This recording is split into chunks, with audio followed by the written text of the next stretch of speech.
இயேசு கிறிஸ்துவின் இனிதான நாமத்தில் இன்றைய ஆவிக்குரிய சிந்தனைக்கு உங்களை அன்புடன் வரவேற்கின்றோம்.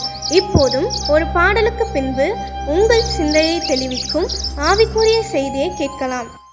அதி மங்கள காரணனே, துதி தங்கிய பூரணனே, அதி மங்கள காரணனே, துதி தங்கிய பூரணனே, நரர் வாழவின் துறந்தோர் ஏழையாய் பிறந்த பன்மையே காரணனே, அதி மங்கள காரணனே. நம்ம அதிகமாய் நேசித்து வழிநடத்துகிற ஆண்டவராக இயேசுவின் இனிதான நாமத்தினால் உங்களை வாழ்த்துகிறேன். இந்த நாளிலும் கூட நம்முடைய ஆவிக்குரிய சிந்தனைக்காக யோவான் எழுதின சுவிசேஷம் 3ஆம் அதிகாரம் 16ஆம் வசனத்தை வாசிக்கிறேன். தேவன் தம்முடைய ஒரே பேரான குமாரனை விசுவாசிக்கிறவன் எவனோ அவன் கெட்டு போகாமல் நித்திய ஜீவனை அடையும்படிக்கு அவரை தந்தருளி இவ்வளவாய் உலகத்தில் அன்பு கூர்ந்தார். இந்த கடைசி வார்த்தை சொல்லுகிறது, இவ்வளவாய் உலகத்தில் அன்பு கூர்ந்தாராம். பிதாவுடைய அன்பை பார்க்கும்போது தன்னுடைய ஒரே பேரான குமாரனை இயேசு நமக்கு தந்தருளினாராம். எதற்காக? நாம் எல்லாம் பாவம் செய்து தேவ மகிமையற்றும் மனுக்குளம் கெட்டு போனதை மாற்றும்படியாய் ஒவ்வொருவரும் நித்திய ஜீவனை பெற்றுக் கொள்ள வேண்டுமா? நித்திய ஜீவன் என்று சொன்னால் எப்படி? நித்திய காலமா அவரோடு வாழ்கிற ஒரு வாழ்க்கையாளர் வச்சிருக்கிறாரு. இந்த பூமிக்குரிய வாழ்க்கையில குறித்த காலத்திற்கு பிறகு மரணத்தை சந்தித்ததால் ஆக வேண்டும். யாராக இருந்தாலும் அது நியமிக்கப்பட்ட ஒன்று. அது எப்போ நடக்கும்னு தெரியாது. ஆனால் அதற்கு பின்பு இருக்கிற ஒரு வாழ்க்கை நித்திய காலமா இயேசுவோடு வாழ்கிற ஒரு வாழ்க்கை. அது நித்தியமான ஒரு வாழ்க்கையை பெற்றுக்கொள்ளும்படியாய் பிதாவாகிய தேவன் குமாரனையே நமக்காக கொடுத்தார். அதான் பெரிய தியாகம். அநேகருக்கு இது புரியாது. ஏன் இயேசுதான் வந்து மறிக்கணுமா? வேற யாராவது அனுப்பலாமா? எவ்வளவு காரியங்களை செய்யலாமா? நோ.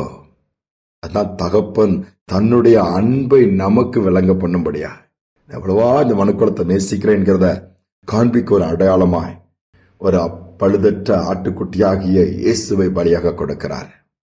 ஒரு ராஜா எப்பொழுது பார்த்தாலும் தன்னுடைய மந்திரிகிட்ட குறை சொல்லிட்டே இருப்பாராம். ஏன்னா அந்த மந்திரி ஆண்டவருக்கு பயந்த மனுஷன். எப்போ பார்த்தாலும் சொல்லுவாராம், இயேசுவை பிதா கொடுத்ததுனால தான் நம்ம உயிரோடு இருக்கிறோம், அதனாலதான் நித்திய வாழ்க்கை நமக்கு வைக்கப்பட்டிருக்கிறத நம்ம பெற்றுக்கொள்ள முடிகிறதெல்லாம் சொல்லும்போது, அது பிதாவாகிய தேவன் ஏன் இயேசுவை கொடுக்கணும்? யாராவது ஒருத்தர அனுப்பலாம்ல, யாராவது ஒருத்தர பலியை கொடுக்கலாமே அப்படின்னு சொல்லிட்டு இருக்கும்போது இவர் புரிய வைக்கணும்னு இந்த மந்திரி ஒரு திட்டம் போட்டாராம். இவங்க எப்பவுமே ஈவினிங் போட்டிங் போவாங்களாம். படகுல போயிட்டு அந்த லேக் பகுதியில் அப்படிலாம் போய் அந்த ராஜா அப்படி ஃப்ரீயாக பண்ணிட்டு வருவாராம். ஒரு நாள் போயிட்டு இருக்கும்போது மந்திரி, நீங்க அந்த படகுல போங்க, நான் அடுத்தால வரேன், இன்னொரு படகுல நான் கொஞ்சம் ஒரு வேலை முடிச்சுட்டு வரேன் ராஜா புறப்பட்டு போயிட்டாராம்.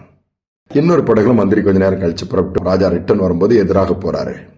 போகும்பொழுது மந்திரியும் வந்துட்டு இருக்கிறாரு. ராஜா பார்த்துட்டு இருக்கும்போது கிட்ட ராஜா வந்துட்டு இருக்கும்போது இவர் என்ன பண்றாரு, ராஜாவுடைய ஒரு மகை குட்டி குழந்தை நல்லா ஓடி ஆடி விளையாடுற வயசு.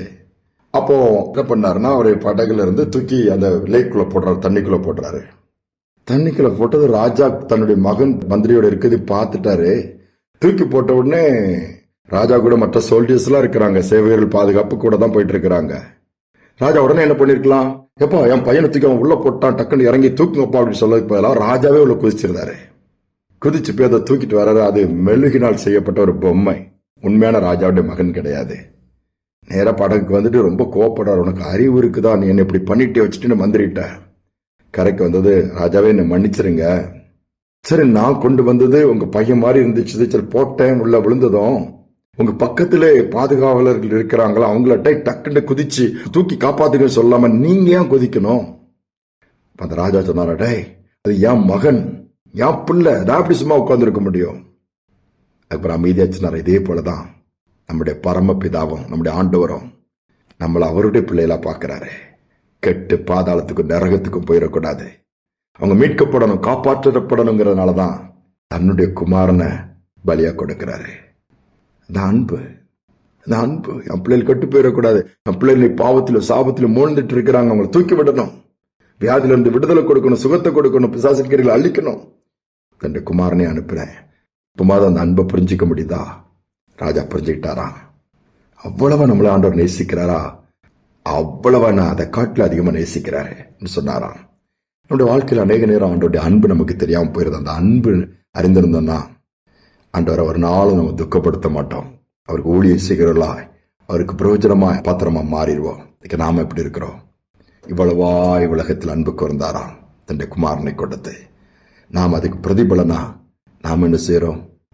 சிந்திப்போம், ஜெபிப்போம். அன்பின் தகப்பனே, நீ எவ்வளவா நீ எங்களை நேசிக்கிறீர்கள் என்பதை இந்த வார்த்தையின் மூலம் அறிந்து கொள்ள முடியுதுப்பா. அந்த அன்புக்கு அநேக நேரம் நாங்கள் பாத்திரவான்கள் அல்ல. உலக அன்பிலே அநேக நேரம் மூழ்கி விடுகிறோம், மயங்கி விடுகிறோம், பாதை மாறி விடுகிறோம், தடுமாறுகிறோம். கடைசியில என்னை ஏமாற்றிட்டாங்க, இன்னைக்கு உலக அன்புலாம் அப்படித்தான் இருக்குது, துரோகம் பண்ணிட்டாங்கன்னு சொல்லி. ஆனா உங்களுடைய அன்பு மாசற்ற அன்பு, பரிசுத்தமான அன்பு, அல்ல குறையாத அன்பு, ருசிக்க ருசிக்க தெவிட்டாத அன்புப்பா. தன்னுடைய ஒரே பேரான குமாரனையே நீங்க தந்த அன்புப்பா. அந்த அன்புக்காக நாங்கள் நன்றி செலுத்துகிறோம். இந்த நாட்டில் அந்த அன்புகளை அதிகமா நிரப்பும்படி நாங்கள் ஜெபிக்கிறோம். நாங்களும் அதிகமா நேசிக்க முழு இதயத்தோடு, முழு பலத்தோடு, மனதோடு உண்மையில் அன்புக்குற உதவி செய்து கேட்கிற ஒவ்வொரு பிள்ளைகளும் அந்த அன்புக்குள்ள வரட்டும், அந்த அன்பை இருந்து கொள்ளட்டும், அனுபவிக்கட்டும். துதிகனமை ஏற்றுக்கொள்ளும் இயேசுவின் நாமத்தில் பிதாவே, ஆமேன், ஆமேன். நம்முடைய தேவன் தம்முடைய ஒரே பேரான குமாரனை நமக்கு கொடுத்து தமது அன்பை வெளிப்படுத்தியிருக்கிறார். நாம் என்ன செய்ய போகிறோம்? தீர்மானிப்போம். இந்த சிந்தனையோட நாளை தொடர்வோம். மீண்டுமாய் நாளை தினம் சந்திப்போம்.